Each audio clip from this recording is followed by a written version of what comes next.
What's going on, YouTube? It's Andrew with Go to College with Me. Um, so in this video, we're going to talk about these header files. Finally, we're going to get to these. What the heck are they? Why are they there? Why do you keep putting them there? Why do we have to use them? Well, what they do is this include. We'll do one at a time. This include IOStream is a library, and this stands for Input Output Stream. What's the input stream? The keyboard. What's the output stream? Your screen, your printer, any other output device you can think of. Input device is also your mouse. It's pretty straightforward. Without this, we can't use um, we can't use certain predefined functions such as cout and cin um, to get input from the keyboard and print it to the screen. So what it does is it tells the compiler, hey, I want to include the library IOStream. So when we hit this compile button, it immediately loads that entire library in for us to use in all of its functions.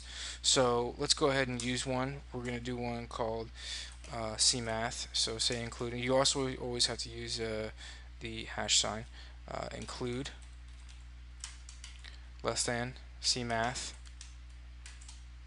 and greater than. I'll include a link to these libraries so you can go and see their functions. Maybe it will make more sense once you look at it. Um, I actually have a document for you guys that you can look at that I used during my class that might put it in a better perspective for you. So when we include that cmath library, we are able to tap into all of its functions: ceiling, absolute value, floor, sin, cosine, um, and we can use them at will. So what I mean by that is, let's come over here. Let's do we've included cmath, so we'll do some exponential power. We'll do 2 to the power of 4.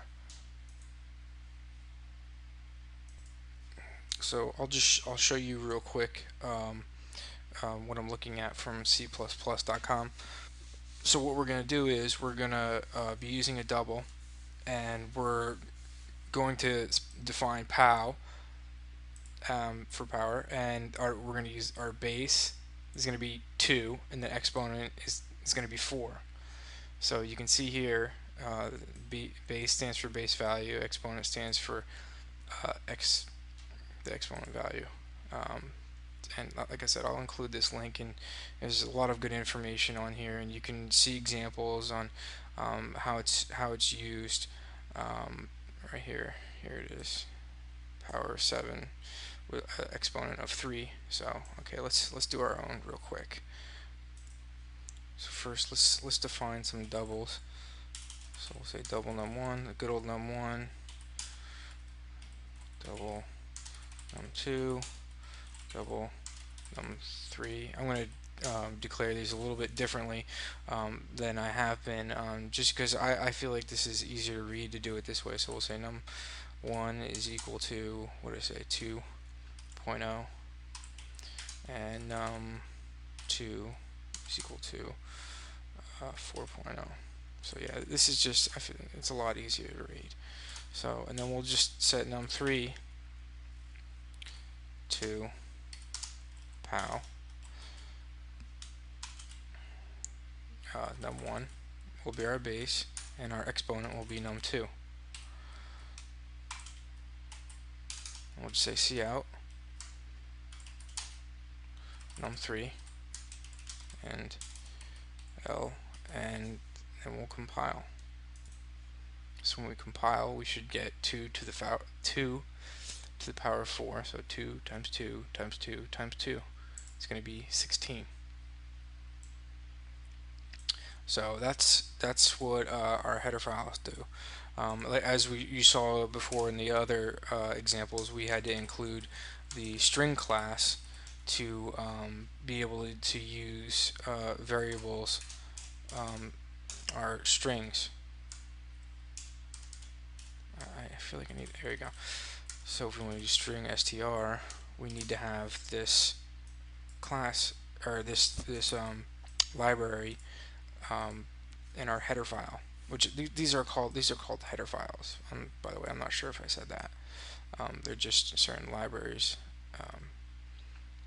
So let's see, you know how to use these. We've already been over them, so just compile and say hello.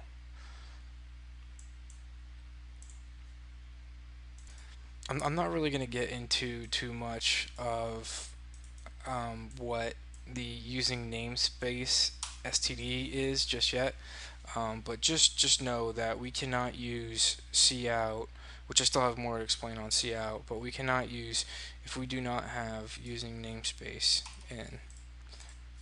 So we cannot use cout.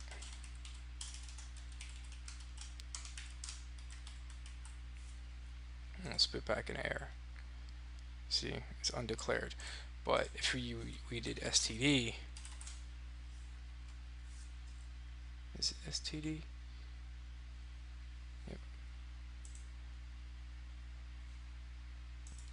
Not sure why this isn't working, but it should. I must not be doing something correctly. Oh, I think I need it here. Okay, there we go. Yeah, so instead of having to type in std in front of each one of these statements, we just declare it up here and say using. I think it will still even run if we just have this here. Yeah.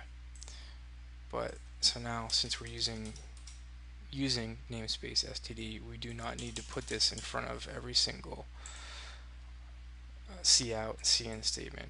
Okay, that's going to do it for this video. Sorry it was a little unorganized, but I hope I got my point across. And next video I'll talk about more about cout and what these are, so we can get that covered. And that's it.